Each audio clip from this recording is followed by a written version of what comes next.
Underneath up there. 1, 2, 3, 4, 5. You're good. Yvonne, you remember? You're a committee member. Yeah. Commissioner Jasper. You got everybody. Got everybody.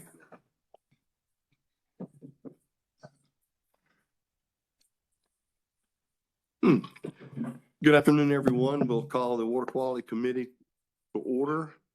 And in doing that, would like to begin with by thanking everybody for being here today, and especially those people who are online and DEQ making that available on the website.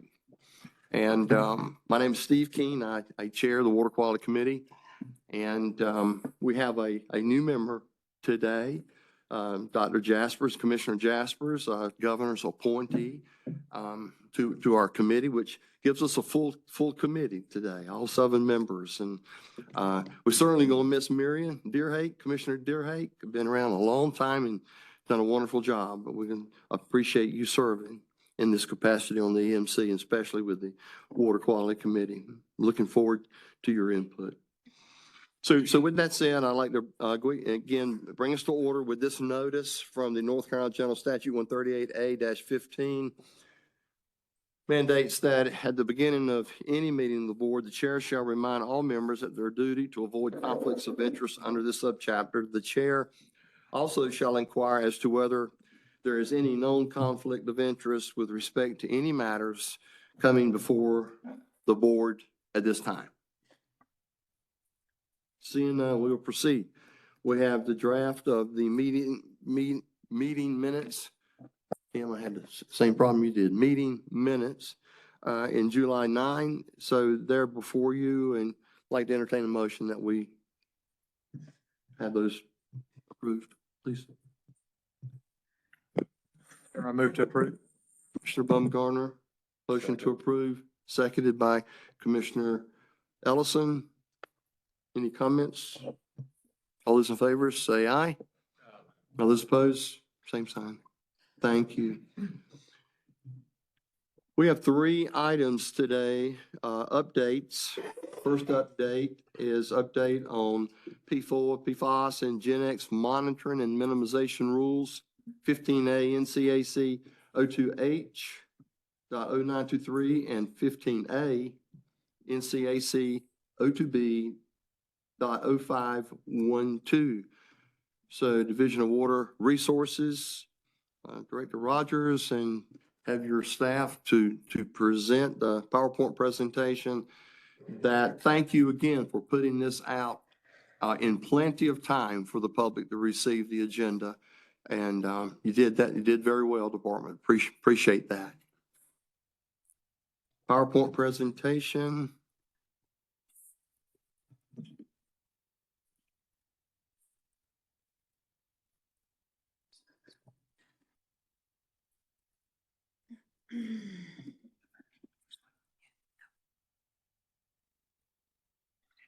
Use the mouse.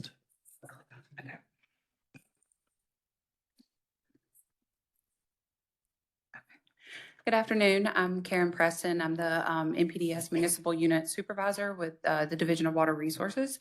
And I'm going to share our summary of the PFOS, PFOA, and Gen X monitoring and minimization draft rules. To start with a little bit of background, especially for our new commissioner, PFOS compounds, it's lagging, I apologize. There it goes. Okay. Just for a little bit of background, the PFOS compounds, which include PFOS, PFOA, and Gen X, are per and polyfluoroalkyl substances that are widely used and long-lasting chemicals that have been found in consumer products and throughout the environment. These are often referred to as forever chemicals, which some people may have heard before. On November 12, 2024, the EMC Water Quality Committee passed the following motion to support the effort towards understanding the sources and levels of these specific PFOS compounds in North Carolina. The Water Quality Committee directed DWR staff to develop a PFAS minimization initiative for both industrial direct dischargers and significant industrial users that discharge to publicly owned treatment works. And I will go over what these rules say, or the draft rules, I should say. There's a severe lag, I apologize. Okay. As Commissioner Keene stated, there are two separate rules drafted. This was intended so that it was needed because the affected entities in the Water Quality Committee motion outlined actually fall under two separate sections of our rules, and I can't even talk, I'm sorry, water quality. So for the significant industrial users, the SIUs, they fall under the O2H rules. These are industrial users that discharge through an approved pretreatment program at publicly owned treatment works or the local municipality. Secondly, we have the O2B rules, which are our surface water rules. And these govern the industrial direct dischargers. So these are industries that do not go to a POTW like the SIUs do, or also the POTWs which operate and maintain the pretreatment program.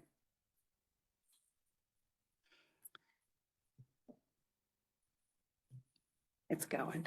I'm going to talk about a little bit of a difference. We had to specify some differences because they do fall into two separate categories. So for the O2H, which are the SIUs, these entities will have to conduct baseline sampling, which per the rule is quarterly sampling for 1 year at the effluent discharge that goes to the POTW. And then this data is then reported to the POTW. The staff that maintains the pretreatment program there will determine if the facilities will need to do ongoing sampling past that 1 year of baseline sampling per the rule. And that determination is made if they have any quarterly sampling result for PFAS, PFOA, or Gen X that is above the concentration of the lowest reporting concentration, which i.e. means just it's not non-detect. Ongoing will then occur semi-annually at the effluent only for the SIUs and continue until all the concentrations for PFAS, PFOA, and Gen X are below, or i.e. they are non-detect. And this has a little bit of a mistake in it. It should say 4 consecutive effluent samples. The word quarterly should not be there because they are sampling semi-annually. If the POTW determines that the SIU will need ongoing sampling, the rule also outlines that they will have to develop a minimization plan to reduce or eliminate the PFAS, PFOA, and Gen X loading to the POTW. And they will develop and then submit that information to the pretreatment program, and it'll be approved through the staff at the POTW. The local municipalities will report all SIU monitoring and minimization activities to the division via a pretreatment annual report that is already due to the division on March 1st for the previous calendar year. For the industrial direct dischargers, which as stated previously fall under the O2B rules, it's catching up. They will also conduct baseline sampling the same quarterly for 1 year at their effluent, but a slight difference is that they will also be sampling their intake water or their influent, whatever they call it there, and report this to the division. The main difference here is that intake water, because it is recognized that there will most likely be some background levels of these 3 compounds in their intake water that they are getting from the local municipality. So they will report their findings to the division, and the division will determine if ongoing sampling is needed per the rule. It has the same criteria that if they had any exceedances of the detection limit, then they would need to conduct ongoing sampling, and or if they exceed the concentration that's reported for their intake water. That's the extra step we are taking for these users.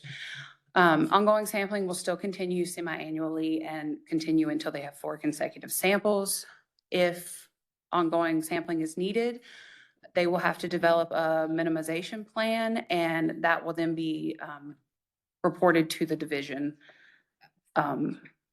for our review and approval. The second part of the 2B deals directly with the POTW. They will be required to also do baseline sampling, and they will need to sample their influent at the treatment plant as well as their effluent and report it to the division. And then we will follow the same criteria for ongoing sampling, but the biggest difference here is that POTWs will not be required to develop minimization plans. Their goal is to assist their SIUs, and we'll talk a little bit about that in a moment, but their staff will be helping their SIUs meet reduction at those facilities, and in turn that should show reductions in the effluent from the POTW.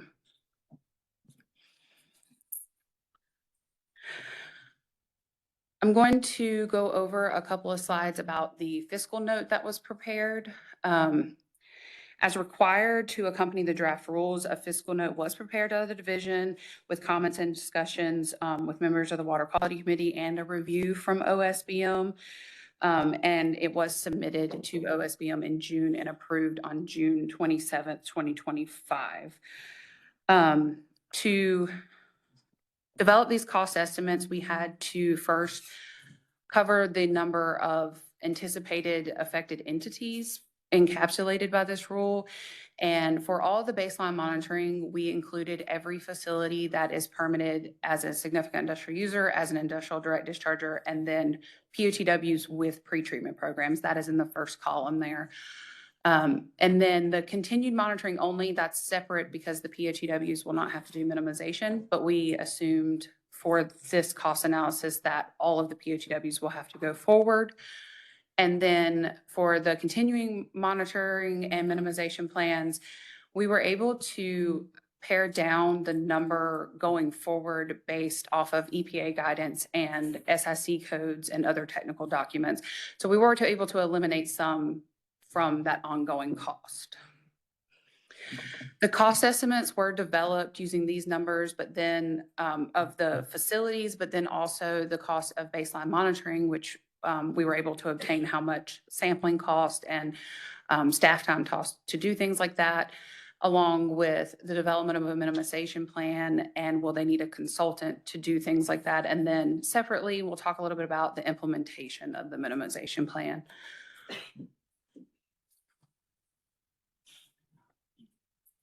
And I wanted this to come up before I start talking because there's a lot of words and numbers up there for you to look at. So it's broken down separately from monitoring and minimization plan development. And then, as I stated, the implementation is at the bottom, which we'll go over separately from the development portion. For the private sector, we were able to estimate costs for SIUs and for the industrial direct dischargers for their monitoring and plan development. And you can see those numbers there. And then for the North Carolina local government, so that's the POTWs, local municipalities, their costs were estimated for monitoring only, and then SIU support and review. They will have to contact the SIUs, they will have to receive the data, process it, look at the minimization plans, and probably have multitude of follow-up discussions with these SIUs to walk them through the process. So we included their staff time in there. And then for the state government, we just included personnel costs since we will be receiving the reports for the industrial direct dischargers and the information from the POTWs on their sampling and the pretreatment annual reports. The bottom portion for the implementation was projected as a cost range. The draft rules do not outline specifically what best management practices were to be put in place for reduction, elimination, or minimization. So it's very hard to project site by site what a facility will choose to implement. We know that some facilities may choose to do something as simple as product substitution, whereas others may need to replace equipment, pipes, install treatment, something like that. And the rule does not outline, so we just want to cover the range. So the cost there is per facility, and it can be added to the numbers above. Qualitatively, we were able to produce benefits based on the draft rules, which are outlined here. We do believe that it will increase the statewide PFOA, PFAS, and GenX database. And by doing that, we are increasing transparency and public awareness of the concentrations and levels that are ending up in the surface waters based on what's leaving the POTWs and the industrial direct dischargers. We can promote data-driven decision-making by the Water Quality Committee and any subsequent groups by being able to provide real data, real hard data. And then we can protect the designated uses of surface water that is suitable for various human and ecological uses. We can provide reductions in exposure to PFAS and PFOA that may be linked to harmful health effects. And also the reduction of PFAS, PFOA, and GenX and effluent to surface waters and biosolids as a whole. We qualitatively decided all around that was a benefit to include. That is the general overview. Does anybody have any questions? Any questions thus far from the committee members? Got one question on biosolids. You added that. We've been looking at surface water, now putting in biosolids in this piece. Was that something that OSBM wanted as far as the benefits of biosolids to move forward with their approval of the RA or the physical note? And I'll make it somebody to correct me if I'm wrong, but biosolids are the byproduct from the wastewater treatment plant. So it would be a direct result of reducing the loading from the wastewater treatment plant, that it would not ultimately end up into the biosolids. There's a risk assessment, the way I understand it, to biosolids, and the risk assessment may be revisited, the science may be revisited with the current EPA. So with that, would that affect the cost analysis or the cost benefit in these numbers? Because you've included the word biosolids there. I do not think we included it as a quantitative number. So I don't believe so, but. Would you check for me, please? I will. Not now, but if it's something that you want to report on, but that is ongoing with the current EPA administration. Yeah. With risk assessment in relation to biosolids. Yeah. So first question about OSBM, that was not a result of them making a very specific comment.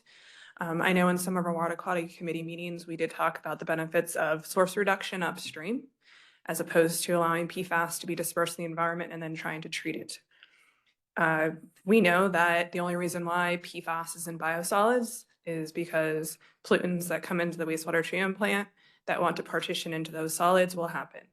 If PFAS is not there, we would not have PFAS in biosolids. I do understand there's a risk assessment out there that does look at the impacts of families and PFAS and biosolids, but I don't want to distract away from the point that we have a pollutant going into a wastewater treatment plant. It's partitioning to solids, and these are a way to reduce that. And again, it was a qualitative benefit. I think regardless of what EPA does in terms of risk assessment, I do think that is still a valid benefit to North Carolinians in this role. Thank you. Any comments before she moves on? Okay, go ahead. I don't have anything else. That was. You want to discuss any of the RIA, the draft, or is there any, I know this went out to the public, but the committee members certainly have had time to look at this. Are there any questions? Commissioner Twitty. I have a question more for maybe the chair and the committee. Like, what's the next step to move this rule forward out of committee to the full EMC? Because I think that is the next step. We've got a rule, we've got an approval from OSBM. So what's the plan? What's the next step that needs to happen to move that to the EMC? It's a good question. For the committee, would you move to the OSBM comments and remarks of what they're suggesting? You have that was set out. So to hold on to that question, I'll answer it. I think it's relevant to your question. It's the comments from OSBM.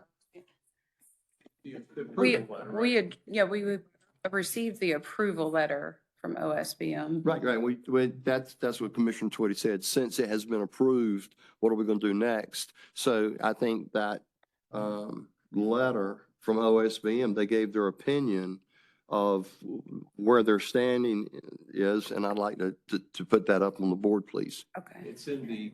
Well, put it up so the public can see committee it. Materials, if you have access. Yeah. okay.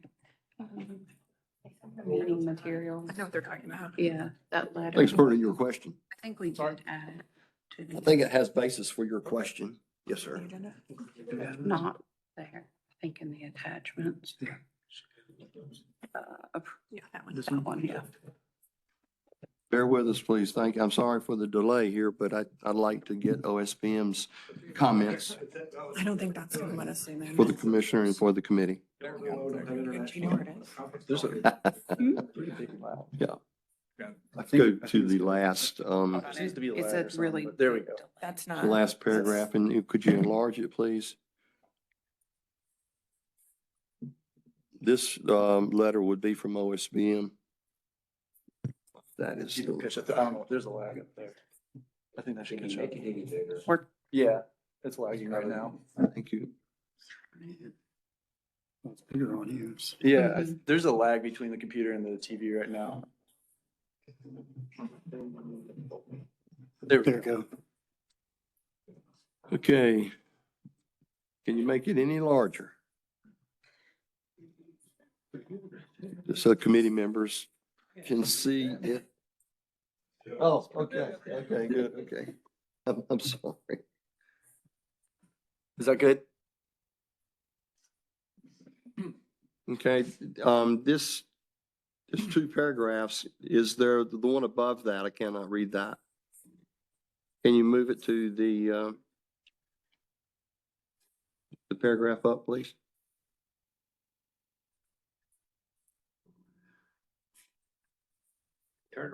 Director Rogers, now, help me with this. Is this from the DWR? Is this from OSBM, just to make sure? This is the letter that came back to the department approving the fiscal note portion of the rule Okay, from So- OSBM. so in order to be in depth with your question, Commissioner Twitty, then the last three paragraphs here would summarize. It's up to the committee to, think whatever, but this is what they're suggesting is that we do.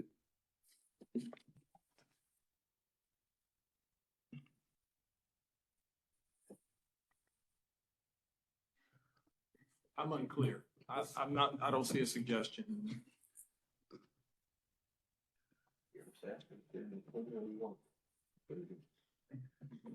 Or what's the next? Well, our next step is to hopefully get this out to public comments, is something that we've talked about for 6 or 8 months. But now with EPA and their changes that they are pulling back on some of these chemicals and how they are reacting to this new administration, then I have spoken with DWR Director Rogers about how to move forward, how the department would like to see move forward, and understand with a committee, a full committee now, of how we move forward. And I wanted an update today for everyone. And not only a new committee here, but also the new appointees that are sitting in the audience that are here today to understand basically where OSBM was, the RA, which has to happen, it has to be done. Their physical note had a lot of questions, as you know. So now the end of, or just a week or 10 days prior to the previous meeting, they approved this. And this, sorry you missed the last meeting, but this is something that we did not go over because it came in quickly before the meeting. And I felt with Director Rogers that we not bring this up as an action item in July, but we move it to this meeting. And when we went over the agenda for this meeting, there were 3 things. EPA, new membership, and the importance of what we've been doing. So I wanted an update to get everyone brought up to date to where we are today. So whatever the committee wants to do, in consensus of how we can operate the agenda in November. And that's something that we certainly can discuss. You want to do a follow-up, and then Mike Ellison. I think that addresses why it's not an action item today, but I don't think it addresses, and maybe you alluded to it there, what the next step is. As far as the comment about the EPA, I don't understand that. There's nothing in this rule that puts any standards on, this is a monitoring and minimization plan rule. I'm not understanding the logic of how some decision on EPA, I guess it could be a very far-reaching decision, but I'm not seeing how the link to what EPA may be doing or considering doing affects that we shouldn't move this rule forward. If somebody can explain that. Commissioner Ellison. To a large degree, I concur. I don't know what EPA's timeline is, but going back to November of last year, and part of how we got to where we are, as documented in the OSBM letter, there is vast uncertainty here. And that's a big part of why this approach is a good way for the commission to. Uncertainty where? Uncertainty as to potential health effects, uncertainty as to where the PFAS are coming from. That's why we need this broad sampling, because a lot of people have never sampled before. So the whole risk question, there's broad variability between nations on allowable concentrations of various PFAS. And I'm not saying one is right and one is wrong. We know Gen X is really bad. Okay. But there's uncertainty in the science. There's uncertainty across North Carolina as to sources and concentrations of those various sources and the loadings and all the rest of it. And I just wanted to reiterate how we got here. It's a way to try to reduce the uncertainty. As far as EPA and their risk assessment, we don't know when that's coming out. We don't know what it may do to EPA regulations that may get passed on to us. But I concur that I think we're ready to, perhaps not at this meeting, but to move this forward. And if I may. Chairman Solomon. Yeah, I think I pushed us hard to get this done. I pushed us hard for the year to get it done, but we didn't make it in May with this. We didn't really make it in July. That was when we had a full commission who had been following this issue for years. We've got a third of our members are now new. One of my concerns was that we needed 5 out of 15, Mr. Ellison, are now new. So we need time for people to absorb what this is and make a good decision on this. So I think we've done that in this meeting. This was the chair and the vice chair's decision on how we did the information, but this is the information meeting. I do think one of the controversial things about this, but I don't think we're going to get any reprieve from EPA either way, is we did come up with detection level being what's hot and what's not. And we know that about 80% of our industries are going to be forced to do these mitigation plans and sampling because they're going to be hot above the qualification level. Other states, Department of Defense, we're up at numbers like 10 or 20. We're down lower than that. Nevertheless, there's no more guidance coming, and I would have pulled the trigger in May had we been ready. But we're not going to get any more as we move down the road. So it is time to move this on in at non-detect and let the public tell us if that's too tight of a target level at non-detect to force industries to do things. But I do think Vice Chair Ellison's comments, it is time to move this on through the committee or have the discussions. Let's just say that the discussions, debate part of this in committee and move it on through. Commissioner Ellison. Commissioner Jaspers, welcome. Are you kind of up to speed? I mean, these documents go back for a year. Yeah. Almost. Do you feel comfortable? Do you have any questions or concerns that, Not at the moment, no. okay. Chair, Commissioner Twitty? am I allowed to make a motion that we vote on this today? No, sir. Okay, I'm not allowed to make that motion. No, sir, I would Okay. not allow it today. Does the council agree with that? Robert's rules. Okay.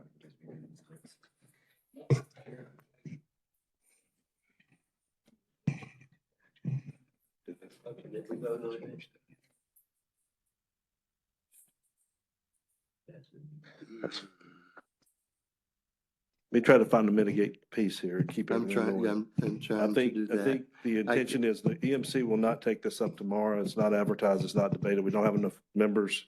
I would say we look to take it up in November and then come back either November or January with full EMC debate and make that decision then. But voting it up now will not get it to the full EMC agenda or to the public any faster than this committee taking it up in November. So I'm just trying to find the middle ground. Thank you, Chairman Solomon. I really appreciate your input. Commissioner Twitty. Out of respect, I've weighed this, and that's why I don't want it today. Not it's because you're making the motion or wanting to make the motion. Robert's rules, I can go ahead and ask the committee to change the agenda, and we can move this to an action item today.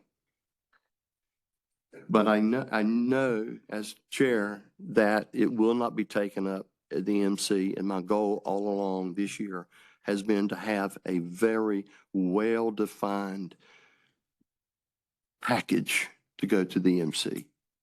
And I knew that November, July vacations couldn't get hardly anybody to come to the phone. That's not my fault. I'm not blaming that. But here we are today. I want to see it move as well to the full EMC because I want it to get out to the public. I want the public to be aware of everything that we've done. And I think a public hearings, the ones that I have conducted and the ones that I will in the next 4 years, I know the questions. Everyone's going to be really, really interested in this particular item. And I just wanted it to be right. I want the committee to feel good about it. Now that we've got a full committee, I feel good about moving it into November with what we have. Not that there would be some adjustments or some questions, but certainly I would like to get it out before the year end. I wouldn't want to go into January. Commissioner Yarborough.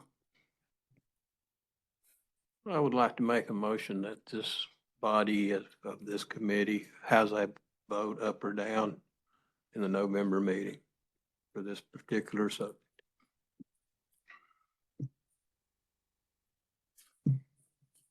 Puts us on record to do so, and I think it's something that we can absolutely do. I'll second that. To get this on the agenda as an action item in November, to get what on the agenda? To actually vote up or down for this draft rule. And to take it to the EMC, full EMC. Okay. I can do that because you're asking a motion today to put this on the November agenda that Commissioner Twitty said, when are we going to do this? How long are we going to kick the can? So if we do it in November, then that'll be on the agenda. But be specific. You're asking for the draft rule as written, the approved RIA that the department has brought before us today. That's correct. You're asking for that to be put on the agenda in Vote up or down by in this November. committee. It's been seconded by Commissioner Ellison, correct? Yes, sir. All right. There any comments? Commissioner Twitty? I will be voting no because I think we should be voting on this today. Okay. Any other comments from committee members? Then we'll vote on the motion. All those in favor of the motion, raise your hand. All those opposed? Okay. Thank you. That was the information item or the update. So we have a path forward now on the update. with what we've heard today.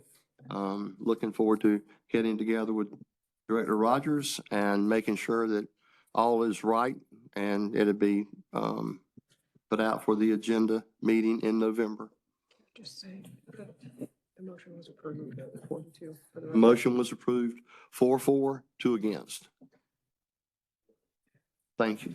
Let's go to the next item on the agenda as an update on Helene Recovery 404, 401 certifications, Division of Water Resources. PowerPoint presentation.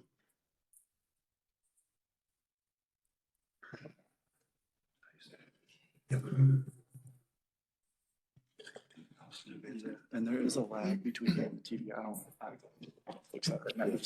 This is what's on my commission.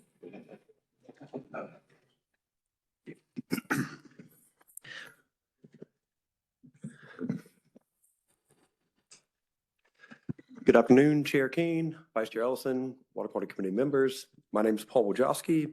I am the Water Quality Permitting Chief for the Division of Water Resources. And I'm here today with a brief informational item update on our 401 Water Quality Certification Program and what we've done in response to Hurricane Helene.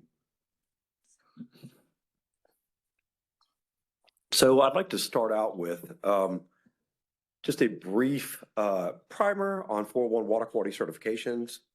And so a 401 water quality certification is required to be issued by the certifying authority, in this case, the state of North Carolina, for any federally licensed or permitted activity that may result in a discharge to the waters of the U.S.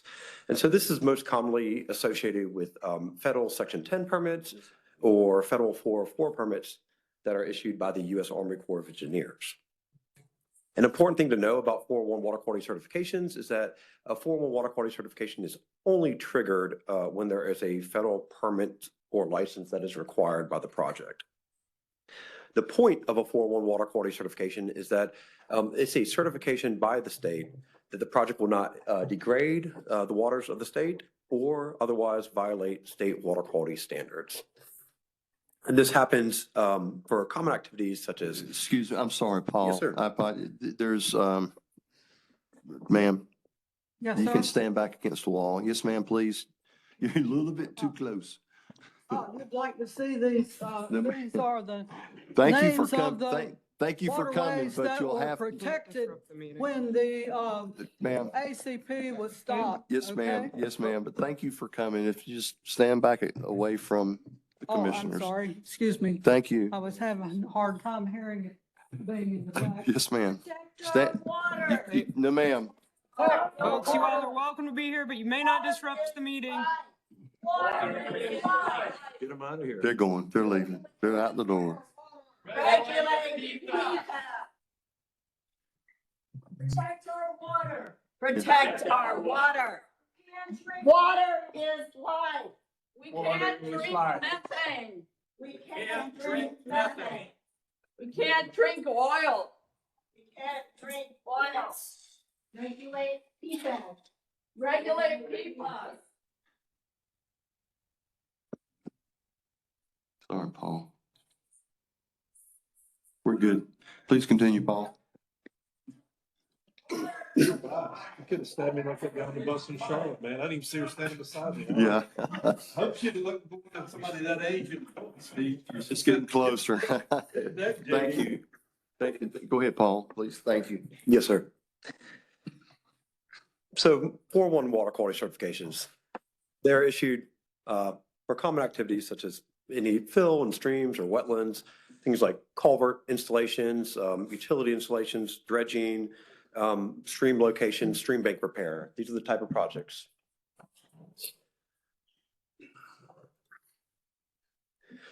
So the way I've structured this presentation is to kind of go through the prompts we received from EMC commissioners. I want to make sure I respond to those prompts. And so those are the titles of the slides here. And so we were asked what types of work was allowed without the usual permits or state certifications in response to Helene.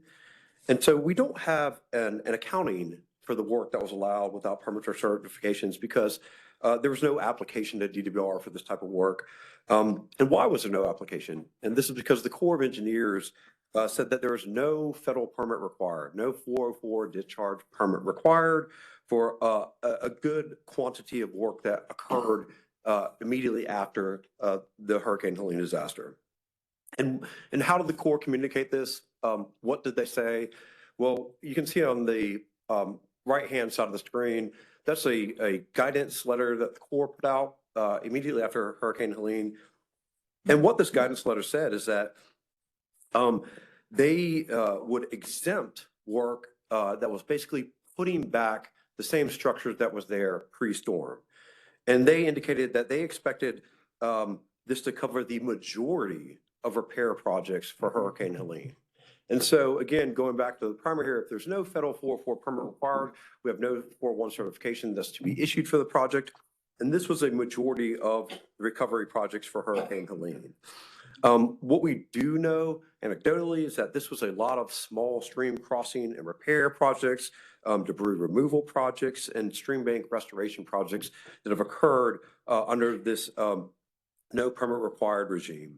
And so we know that a lot of work did go forward under that at the direction of the Corps of Engineers.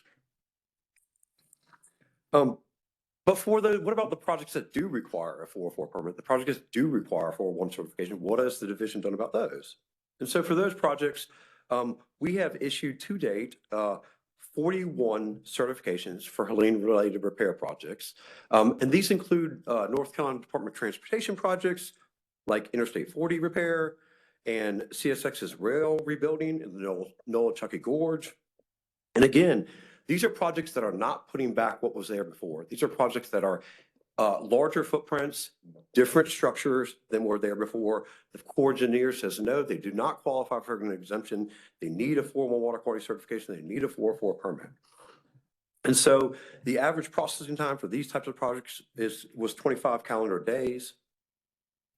And have we instituted any efficiencies? Yes, we have. The Secretary of the Department has applied the authority granted to them by the governor under Executive Order 320. This executive order allowed us to shorten and truncate the rule required 30-day public notice period for water quality certifications. So for projects that came in as a result of Helene and need us for 401 water quality certification, they were not required to go through the full 30-day public notice under that authority granted in the executive order. We're also asked about reasonable prognostications that we can make for future recovery efforts. And what I can say about that is that we have a lot to report here, actually. One of the early things we did, again, we cannot unilaterally relieve the permanent requirements for a 401 certification when the Corps says a 404 is required. However, we have worked with the Corps to get their buy-in to make some changes to our general certification framework. One of those is that we changed our general certification for nationwide permit 27 to allow the use of this GC without notification, without application, without public notice, when the work is being done at the direction of certain federal resource agencies. This is unusual to modify a general certification out of cycle like we did, but with some coordination and some collaboration with the Corps of Engineers, they agreed to let us make this out of cycle modification.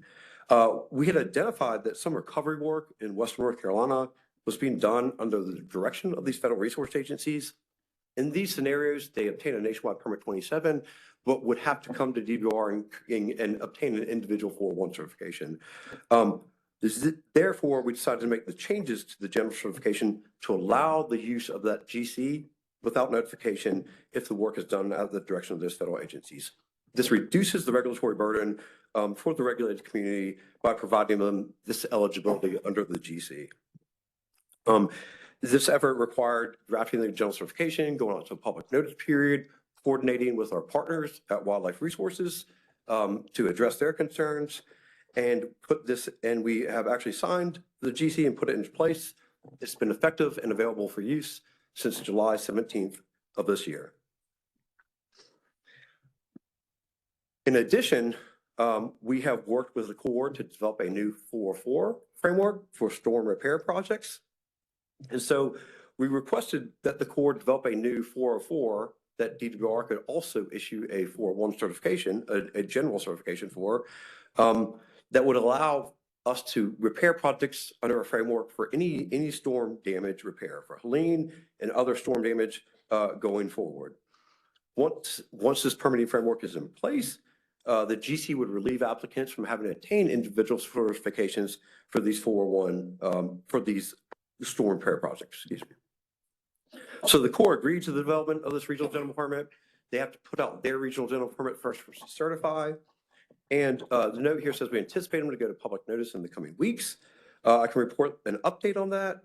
The Corps of Engineers put this general permit, this regional general permit, out to notice on September 4th. It is currently on its public comment period until October 4th. And DWR in the near future will be also putting our corresponding general certification out to public notice for public comment to move that framework forward. In addition to these permitting structural changes that we made in our general certifications and the new core regional general permit for storms, we've also been in the role of doing a lot of coordinating. We've been working with North Carolina Emergency Management and the North Carolina Department of Transportation to manage a significant quantity of bridge and road repairs that need authorizations. And so how have we done this? We've been serving as a liaison to connect our partners and interested parties to coordinate efforts in order to expedite.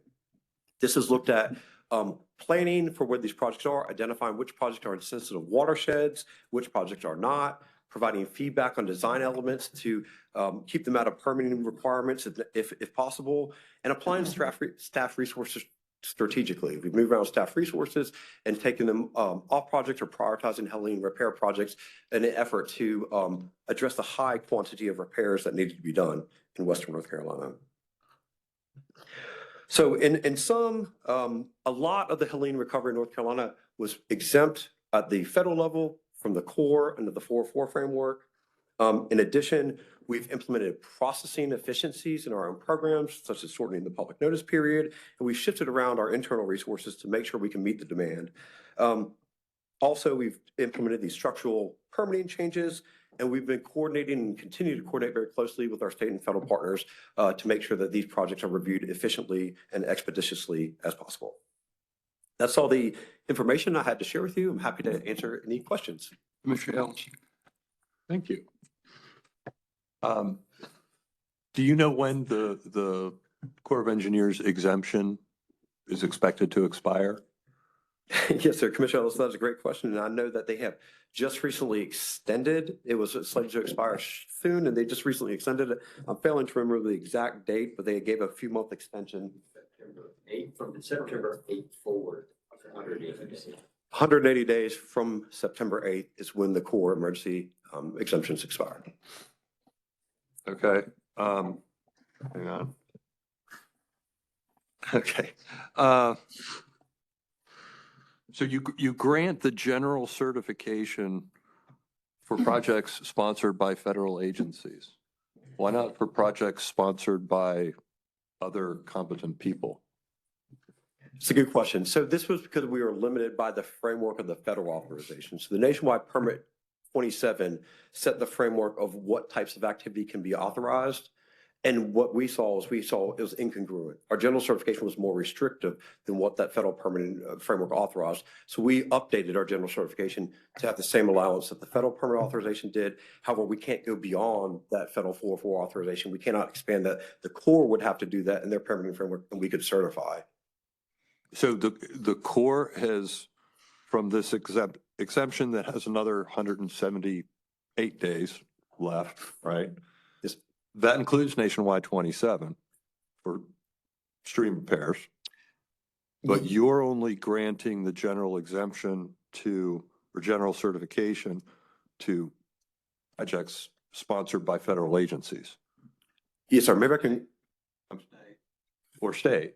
Yes. Okay, but there are lots of private municipal county entities that have work that you're not helping by limiting that exemption, that general certification. Yes, sir. Maybe I can clarify a little bit more and to help here. So the Corps' emergency procedures allows them to exempt projects irrespective of who's conducting them, whether they're federal resource agencies, state agencies, private entities. And so if they exempt them from requiring a 404 permit, there's no 401 certification required. These are for only the project score says, no, there is a permit required, and Nationwide 27 fits that type of project. Okay, thank you Yes, for sir. that clarification. And 401 certification is for discharge only, right? Not dredging? Yes, sir. Dredging that may result in a discharge. Again, that's the core determination of the project may result in a discharge to waters of the U.S. That's when it triggers the 401. Okay. All right, thank you very much. Yes, sir. Commissioner Yarborough. I am excited to hear all this.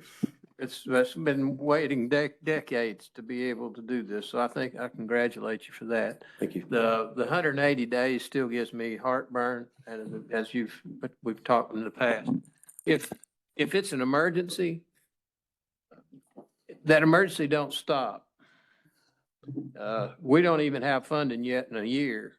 So in 180 days, I don't expect to have funding to be able to do the work that we're trying to get done. So FEMA has a rule that's 5 years. If we could help, maybe there's a possibility that we could request that in this public comment, that number be changed. I think it would be simple, and in my limited view of things, is just say until the money runs out. I mean, let's face it, we're still working on Matthew and Florence, and we're still working on some other storms like Fred, and now we're talking about 180 days on Helene. So to me, it would help. I just congratulate you, celebrate the fact that this change has been made. It's remarkable, and I think it really helps your people on the ground. They don't have to make that decision. That's a terrible place to be when you're at the local level and have to be telling somebody they can't fix something. So Yes, sir. thank you for your work. Thank you. Commissioner Ellison. Along the lines of what Commissioner Yarborough is saying, as an example, the water line from Asheville's primary reservoir to Asheville, over 5 miles of it has to be totally redesigned and rebuilt. And because they can't enter a contract unless they have funding for something, much like DEQ, they're 2 years, probably more, away from construction. They've gotten FEMA money, but as long linear projects, it's just like a DOT project. It's going to have lots of impacts. And there are lots of projects like that where by the time FEMA approves the money, this very beneficial set of indulgences between the Corps and DWR, I'm just concerned that they're going to expire. And as Commissioner Yarborough, if you guys can comment and try to work with the Corps on some much more durable set of exemptions, it would be amazing if state and federal agencies, which includes FEMA, could all get on the same bus for these permittings and the funding. And I know that's wishful thinking, but again, I would encourage the department to try to comment to the Corps. From what you're telling me, I'm going to do it. And I would like to see the department support that, because that's what folks are needing. Like he said, you still got Matthew people out there hurting. So thank you again. Commissioner Yarborough. I don't know if this is appropriate or not, but I would like to ask if at least the Water Quality Committee could not make a comment to the public comment to that report. And if I would encourage the Yes, sir. EMC to consider. Yes, sir. Thank you again. Yes, sir. Good report, Paul. Any other questions? That's a good report. Thank you. Thank you. Yeah, we're just about on time. Thank you. We'll go to our last update. When Commissioner Rogers and I discussed the agenda for this meeting, the report had just come out. It hadn't been long, that the EPA had allocated 4.9 or 409, million to North Carolina Department of Environmental Quality for public water systems to improve local drinking water utility infrastructure so that systems can better withstand natural disasters. We heard a little bit about funding and a line of facilities in groundwater. I've been hearing issues with funding, talking with Director Rogers now for 3-4 months with Commissioner Yarborough about what's going on out west. I just thought today would be a good time to ask the department, and I gave him plenty of time to put some numbers in a presentation together on how this supplement of $409 million is going to be distributed through our state. So that's our next item and our last item. So we're ready for that presentation. Thank you. Thank you so much, Mr. Chairman. Thank you, committee members. My name is Shadi Askaf. I'm the Director of the Division of Water Infrastructure. Our division is administering these supplemental funds. I'll be focusing specifically on the supplemental appropriations for Hurricane Helene. It actually was Congress had passed this in December as the American Relief Act 2025. It was supplemental appropriations for Hurricanes Helene, Milton, and wildfires of Hawaii. A portion of that comes to North Carolina, really for Helene, so we call it the SRF Helene funds. So you'll hear that reference throughout this presentation. There's $3 billion of funds that were appropriated in December for the state revolving funds to administer within regions 3, 4, and Hawaii, of which we have about 685 million. 409 million for the drinking water state revolving funds, 253 million for the wastewater, the clean water state revolving funds, and 22.5 million for decentralized wastewater treatment systems. So we are actively engaged in getting all of this money. The good news, I can just jump right to the end of it, we actually have all of the awards from EPA in hand. So they've already obligated all $685 million to the state of North Carolina, to DEQ, to administer this funding. We've been working very quickly, very closely with EPA. This money was appropriated in December. EPA released the implementation memo in mid-March. By mid-April, we walked to the State Water Infrastructure Authority with a brand new priority rating system because the state statutes, the state requirements, requires the State Water Infrastructure Authority, SWIA, to come up with a prioritization system. So we had drafted it within 2 weeks, gave it to SWIA. SWIA reviewed it, made some changes. We took it out to public comment for 30 days, received public comments, went back to SWIA in July, finalized the rating system, had the application materials ready at the end of July. So we are now taking applications for these SRF Helene funds. We are the first state to receive these supplemental appropriations. So we're moving very, very quickly. All of this is still kind of a work in progress as we're moving. So even though we were developing these plans and taking out public comment, we don't want to wait. Recognizing that there's a need for the funding as quickly as possible, we went out to Western North Carolina in May, for a week in May, and met with more than 150 people from all sorts of local governments in 4 different regions in Western North Carolina, presented the intended plans at that time to receive more feedback, stakeholder engagement. So we took that input as well and finalized our plans. Essentially where we are right now, we're taking applications. We have a plan in place, we're taking applications, and I'll talk a little bit more about the application process. The 409 million and the 253 million are being administered under the State Revolving Fund, which is a program that we have been administering for many years now. The funding, though, is dedicated to addressing Hurricane Helene impacts. And I'll talk a little bit about that in the next slide. The 22.5 million is new. It's for a new program that we have not administered before. EPA hasn't administered before. So something brand new. Funding for decentralized systems, septic systems primarily, is really, really exciting for the state of North Carolina. $22 million to help fund decentralized systems. But it's a new program, so we're working with all our stakeholders to finalize how we would manage these funds. Importantly, the appropriations were not really made to provide funding to just repair and replace. The act that appropriated these funds had this language in there, which essentially says that these are funds to help reduce flood or fire damage risk and vulnerability. including for the decentralized systems. So really, it's funding to help with flood resilience in infrastructure. These funds can be and are being used to do repair and replace as long as the infrastructure is being, the flood resilience is being improved for that infrastructure as well.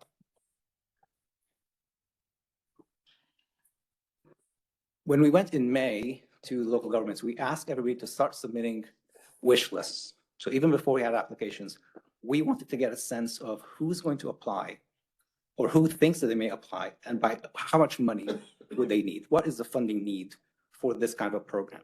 So we have a better sense of what we may see as we have applications in August onwards.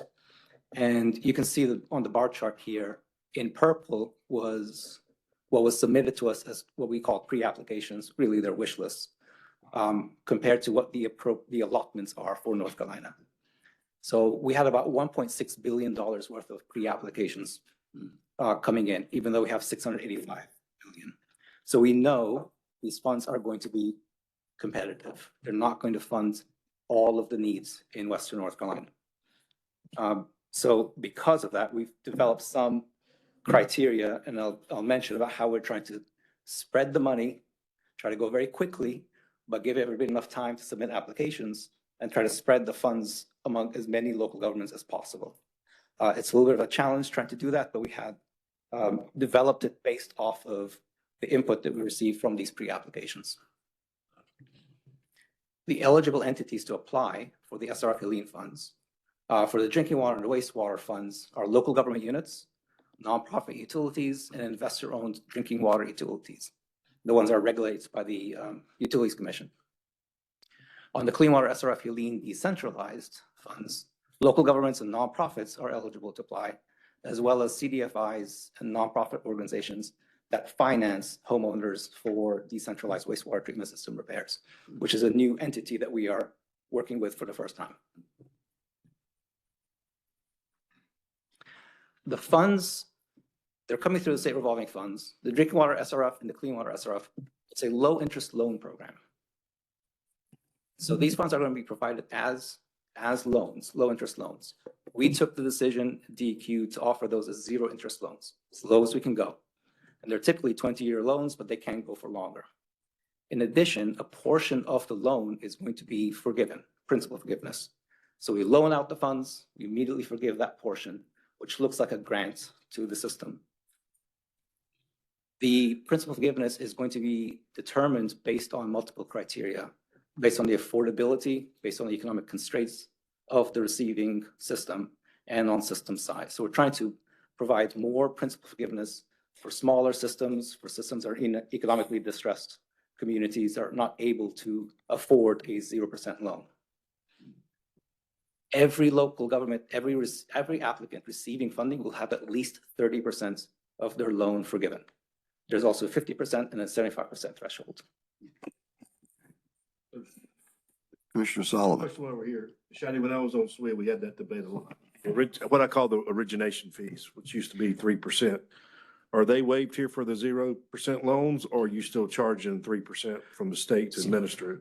We're still charging the 2% 2%. Fee, closing fee, but we are allowing it to be financed out of these funds, especially out of the principal forgiveness funds. So if a local government can't afford the 2% fee, they can take it out of the principal forgiveness and pay it out of the award itself. Okay, so you're still keeping your 2%. Still keeping the 2%, but they don't have to find the revenue for it. They can come out of the awards. We're allowing them to budget for it when they submit the applications to us as well. So they can basically count for the 2% in the application. Yeah, Commissioner Reardon.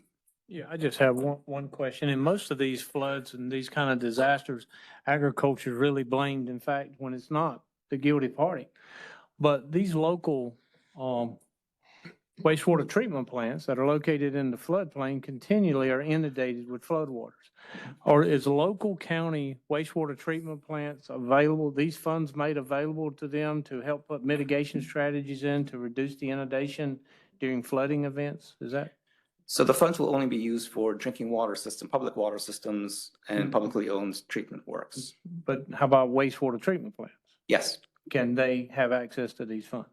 Wastewater treatment plants, publicly owned treatment works, That's what I'm yes, asking. yes, sir. Because we know in these flooding events, one of the biggest contributor to our water systems that being contaminated is because of the inundation of wastewater treatment plants that are located in the floodplain.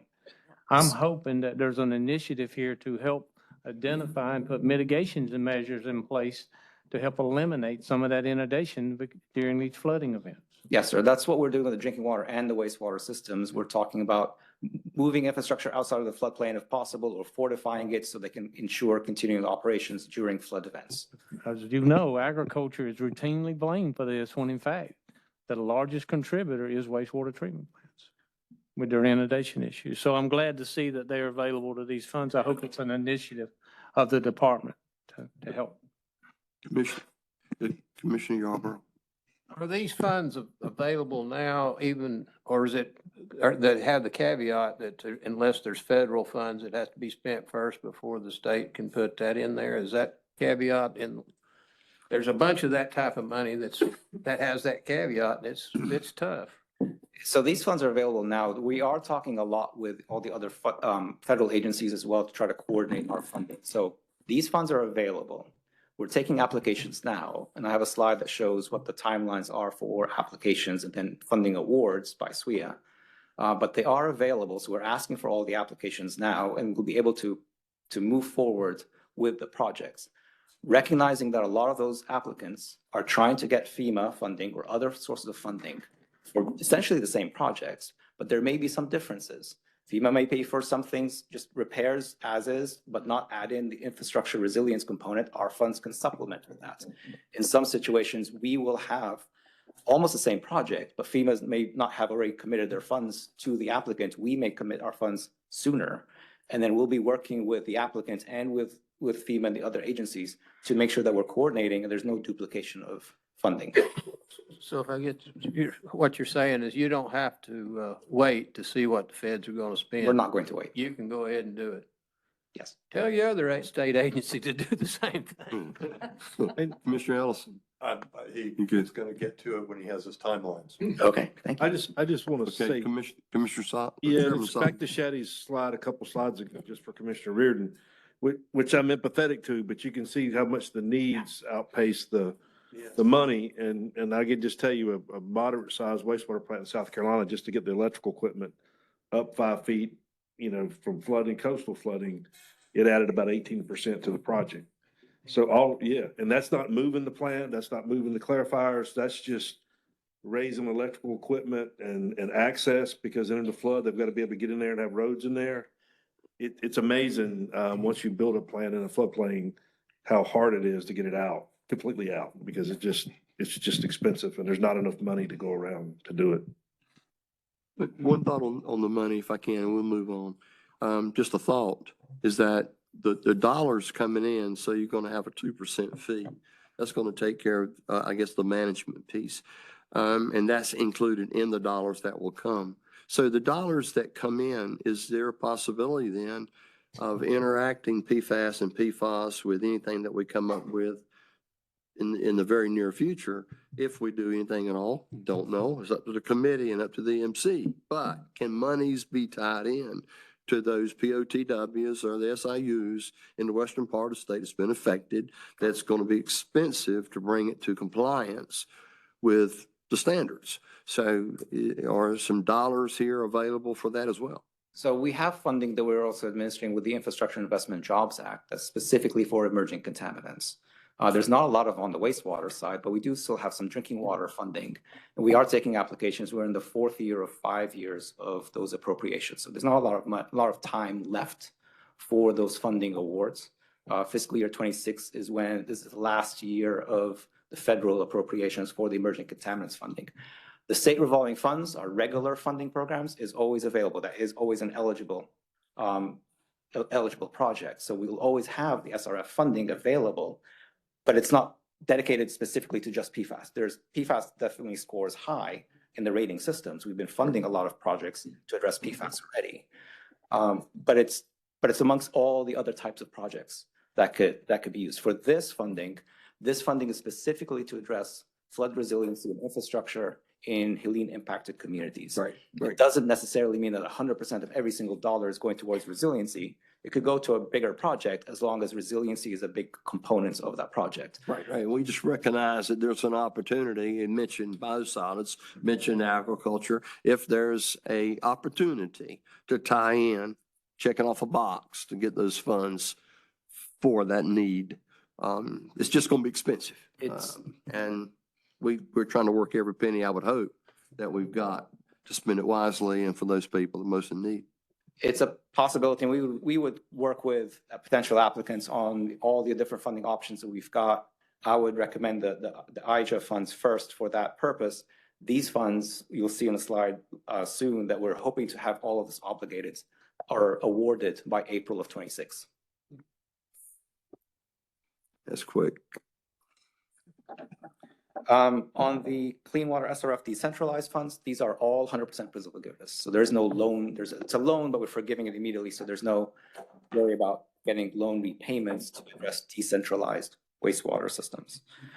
The applications and timelines for applications, we are typically our funding applications, we take applications twice a year in the fall and the spring, but we're not doing that for these funds, for the SRF Helene funds. We're trying to go as quickly as possible. So we're taking these applications on a rolling basis. Any applicant can submit an application on any day. And then we have cutoff dates as shown on the screen. All applications we receive by August 1 are being scored and reviewed under the rating system and will be presented to SWIA. Actually, next week, we'll be making the first SRF Helene awards out of this pot of $685 million. All applications we're continuing to receive through November 3rd will then be presented on the December 10th SWIA meeting.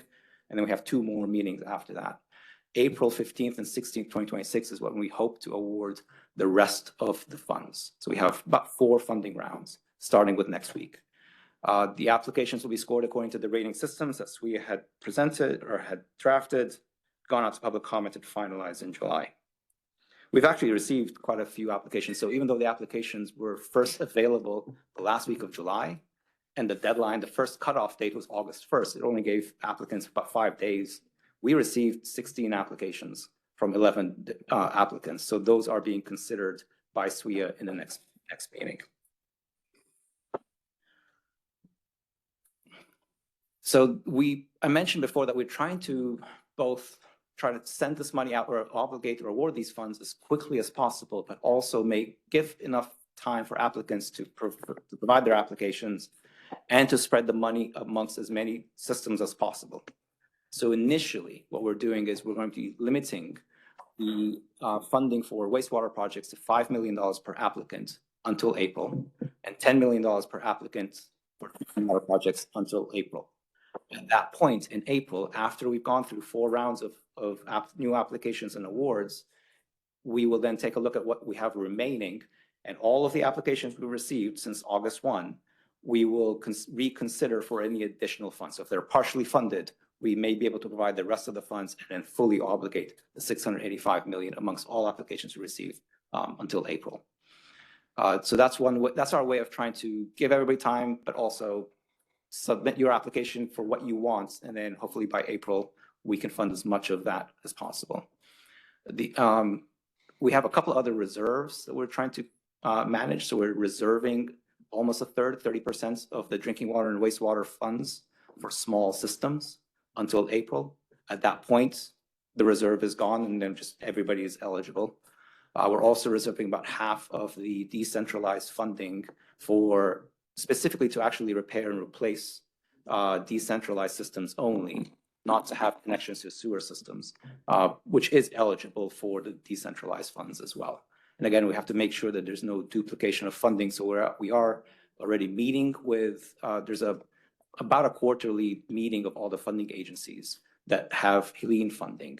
And we're meeting with them, including FEMA, including hazard mitigation, in order to coordinate and try to make sure that if we're not able to fully fund, that the other agencies can pick up where we're left off, or we can coordinate if we're co-funding projects as well.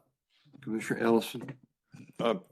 So you've got $5 million and $10 million caps per applicant. Initial caps, yes. Initial. So if the reserves are not fully spent can that reserve money go back to somebody who exceeded? Okay, That's exactly the plan for April. thank you. Also, when you mentioned fulfilling the dollars needed, were you indicating that maybe there's dollars that is in the budget for DEQ to offset the balance of these dollars that might be needed for the project? Would you change a line item or move from a line item that's overly budgeted for the year and then apply it to this?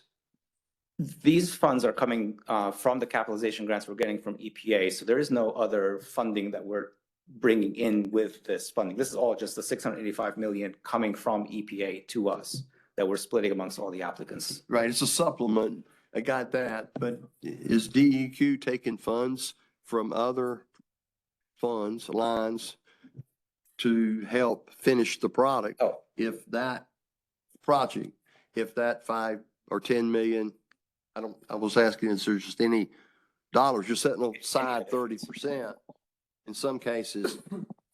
But is it necessary to set that off and not go and pull what you've already got to complement the project and to get it completed in these rural areas that are tier 1 and, you know, most destitute? Because we have other funding sources as well. I understand now. So for all the other funds that we have, there's an application process, and that's the twice a year. So all of these applicants can also submit applications for that. And if they get funding from the other funding sources, it could supplement. I do have a slide at the very end that shows other Helene specific funding that could help in these situations. But there is no guarantee that if you get the 5 million here, there's other funding that will automatically be matching this 5 million. You have to apply for the other funds as well. But we'll be working with these applicants in order to scale the project so that they can go forward with 5 million or 10 million initially, and also look at other funding agencies as well if they're not applying to the rest of our funding programs.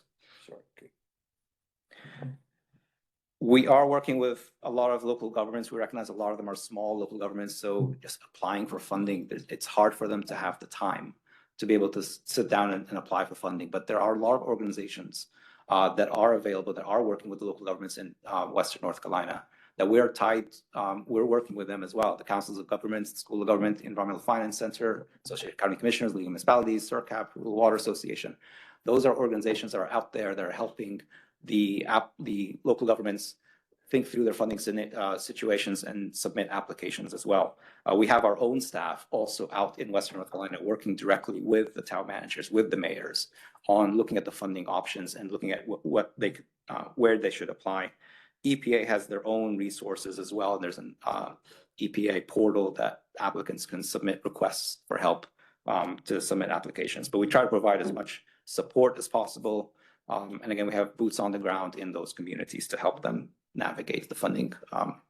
What is CERCAP? It used to be called the Southeastern, might still be called Southeastern Rural Community Assistance Project. Okay. Thank you.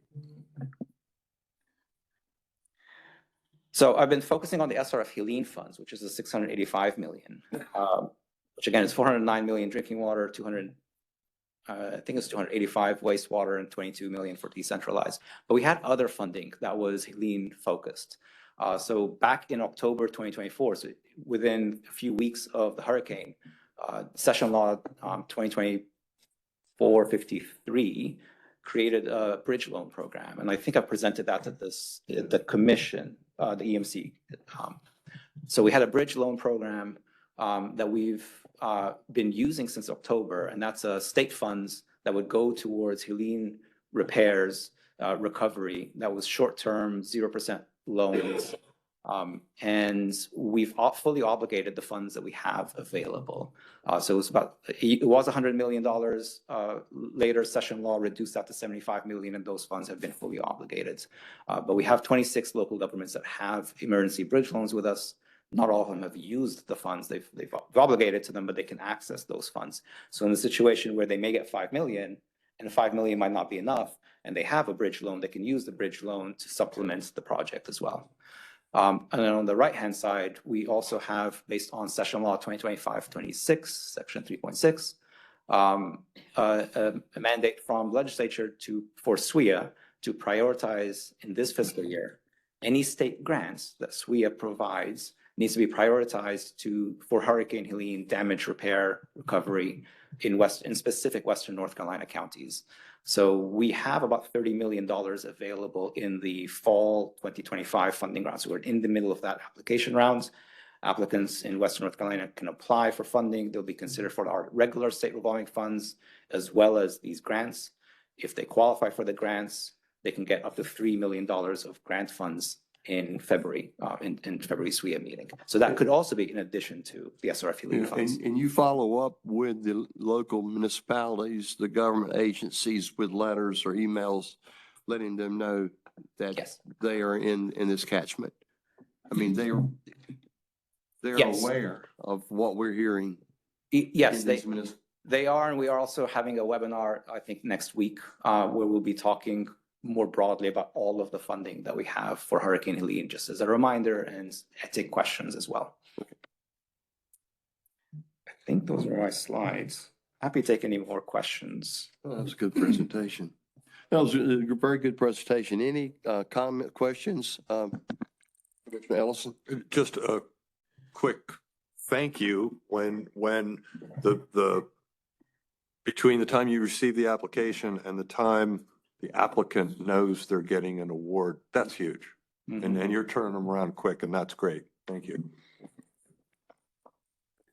Commissioner Twitty? I don't think this is, but any concern those fundings will get pulled back? You know, a lot of federal funding is getting pulled back these days, but it sounds like this is a program with a lot of steam behind it, already dishing out awards and funding. But any concern there?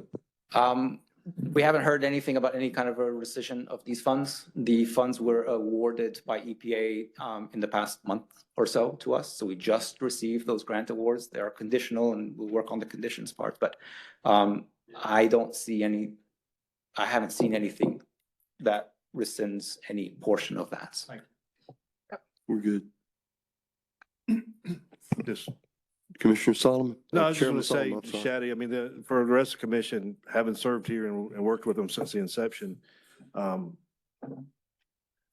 DEQ and SWE are very good at getting the money out because it's revolving loan. There's a culture here in this state to get the money out because that's how you make money and self-perpetuate. So even at zero interest, they've got a culture of turning it around pretty fast. Other states, some of us work in, they wait for the ideal project and they hold money and they have reserves. Pretty much if, as Shaddy mentioned for this, if people don't come and apply for it, they'll give it to people with lower tier projects just to keep the money moving. And that's the right thing to do because the money does nobody any good sitting in the bank somewhere. You got to get it in play to somebody. And they do a pretty good job, or they used to, of getting out in the community to get more applicants. It used to be, I think you've done better, but you know, with 400 utilities, we still had the same 75 or 100 that applied. I think you've gotten that list up pretty That heavy. number, Probably especially most of them are out there with these special funds now, right? with the past 3 years, we've gotten a lot of first-time applicants because we had a lot of grant funds as well, and a lot of these special funding with 0% interest. So we have seen a lot more uptake in the number of applications and the new applicants. Correct. Thank you. Thank you. Great presentation. Thank you. Lot of information there. Director Rogers. Your report. Thank you. Yes, sir. I'll save any comments for tomorrow. Thank you, Mr. Chair. Thank you, Director Rogers. Any comments from committee members? Commissioner Twitty? Comments? Yes, sir. Come around. Commissioner Reardon, Commissioner Yarborough. Commissioner Bumgarner, Commissioner Ellison. Just thank you to the department. This was a very informative meeting and I appreciate it. Commissioner Jaspers. Great. Thank you for serving on the committee. We appreciate it. Anything from council? Yes, sir. If not, nothing from the chair. Meeting is adjourned. Thank you. Be safe going home.